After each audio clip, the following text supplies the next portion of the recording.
You can't come to the auto show, so we are bringing the auto show to you. Join us for the latest on what's trending, what's functional, and what's just completely out of this world. The 2021 Lehigh Valley Virtual Auto Show is next.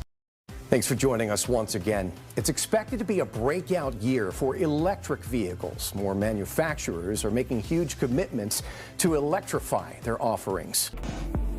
Welcome back. Of course, practicality is great, but sometimes we just want pure fun. And that's where these next cars come in. They're all about the love of the road and the feel behind the wheel. So it seems there's something for everyone, and it's just amazing how many choices there are. It is, and we just scratched the surface. You can see a lot more in the complete 2021 Lehigh Valley Auto Show Buyer's Guide. Check it out for free at LehighValleyAutoShow.com and WFMZ.com. We hope you enjoyed taking this ride with us. Take care.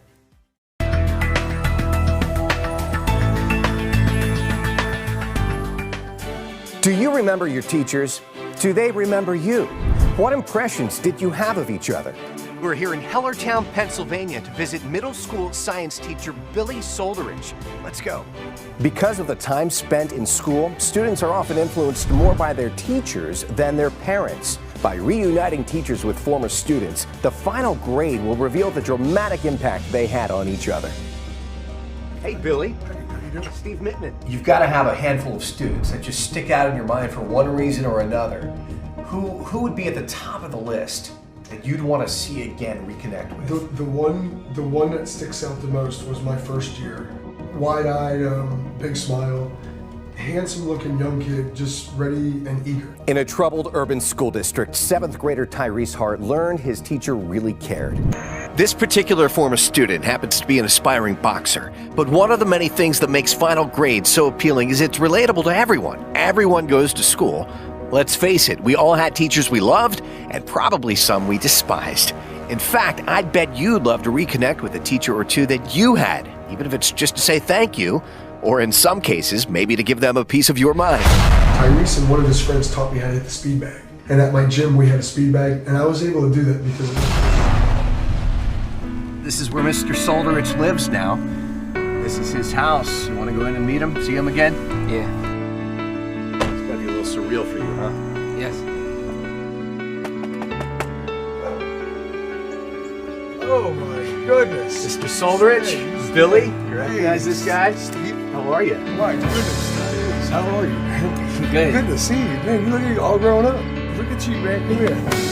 This guy, man, he's my favorite 7th grade student to this day. He's still boxing? Yes. Yeah, I heard. Good deal. That's what I remember most about you, man. Your smile, your quiet, and your boxing. So did you ever think you'd be sitting in Mr. Solderich's Billy's house? No, I didn't ever think that was gonna happen. Wow. It's nice though. It's different from what I expected. I thought it would be like kind of boring. Only because it's a teacher. But it's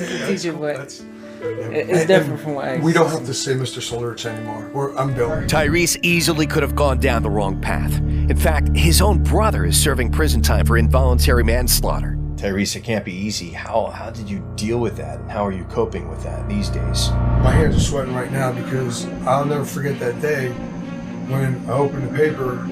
Somebody from Robb Middle School called me up and said, man, I got terrible news for you. One of your favorites was shot and killed. Would science and math teacher Billy Solderich and aspiring boxer and motivational speaker Tyrese Hart be the same men they are today if their paths hadn't crossed in their 7th grade classroom? Possibly.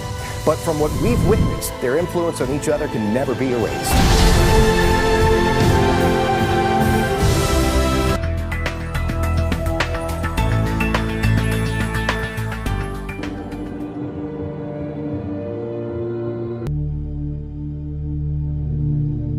I'm Bill Dorian, and this is Dorian Investigates. Welcome to this series of podcasts, which I'm calling Group Home Tragedy. Did you know that more than 57,000 kids under 18 in the care of welfare agencies have been placed in group homes rather than with relatives or foster families? It's true. The majority of these teens, both boys and girls, have been sent to such homes by the courts for various offenses. However, many of these teens had family issues, but no criminal records. Therefore, they couldn't live with their parents for extended periods of time. Back in 1994, a group home in Morgan County, Pennsylvania, was described in newspaper stories as the home of horror, after multiple disappearances and suspected murders took place there. Brian, you were one of the teens who survived the incidents there, correct? Yes. We should also acknowledge your girlfriend, Alyssa, is here with us today. Welcome, Alyssa. Thank you. And you were not a resident of that group home, correct? No, I only met Brian a few years ago. Okay, we're only using first names here for obvious reasons. So, Brian, is it correct that the group home parent was a former pro wrestler? That's right.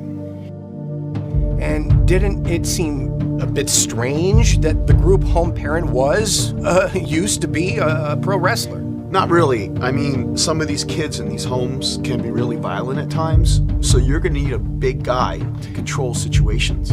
Would wrestling fans know him? Maybe, but I doubt it. He went by the name the Masked Mutilator.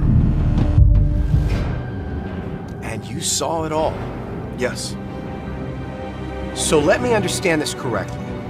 You saw your house parent, Vic Mangino, actually kill the intern, Steve Carson, using a lethal chokehold. Exactly, but it was in self-defense. And you testified to that in the murder trial. Yeah, absolutely. Me and Leslie. And what became of Mangino? He was convicted of involuntary manslaughter. He got like 7 to 10. I mean, we kids had it all wrong about him. He was Marine-like tough, you know, but he actually saved my life. And he saved Leslie's life. We owe him. We tried to locate Mr. Mangino, but were not successful. We did, however, locate Steve Carson's younger brother, and he will be our guest on the next episode of Group Home Tragedy. Until then, this is Bill Dorian for Dorian Investigates.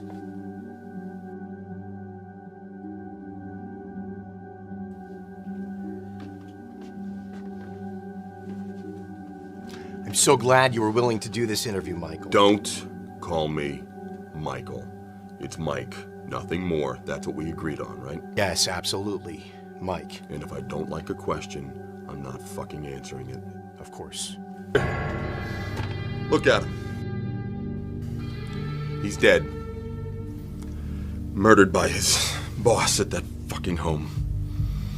And the fucking guy got away with it. And my sister Karen, years before that, raped and murdered.